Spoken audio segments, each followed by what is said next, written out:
The annual Midland Storytelling Festival, which has been held since 1992, occurred this weekend at the Bush Convention Center. The festival involves different story writers telling some of their stories to attendees of all ages. The organizers were part of the social studies department for MISD, and they wanted something that would excite the students about learning. 8 storytellers came from all over the country, each of them with their own unique styles, from puppeteering to found objects, from comedic to dramatic storytelling.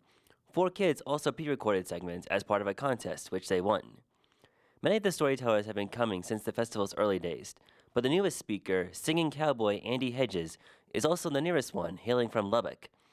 After a live stream of pre-recorded segments from the speakers, Hedges kicked off the festival on December 5th with a performance at the Haley Memorial Library. Well, my stories take their form in cowboy poetry and cowboy songs, and I recite a lot of the old traditional classic cowboy poetry and also sing the old traditional old-time songs, and I tell a lot of the stories about where the songs and the poems came from, and I'm interested in the material that came from the real working ranch culture. The next 2 days involved live performances from each of the storytellers. There was even some Christmas caroling led by festival director Sue Roseberry. Many of the storytellers also have their own merchandise and published books, which were also distributed at the festival. Most of the other storytellers here I've met at other festivals, many of them at the National Storytelling Festival in Jonesboro, Tennessee, and they're all just really fantastic.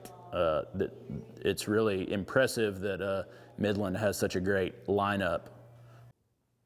What Sue ultimately hopes for is that people who come to the festival are inspired to tell their own stories in the future and use their experiences and ideas for good.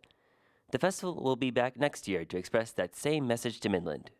If we can just communicate, we learn how to understand one another, we learn how to tolerate the differences of opinion that people have, and storytelling is that one way that I feel really gives us a chance to build bridges between one another. You can learn more about each of the storytellers on the Midland Storytelling Festival website, and in case you missed the performances themselves, they will be available on the YouTube, Facebook, and Vimeo pages.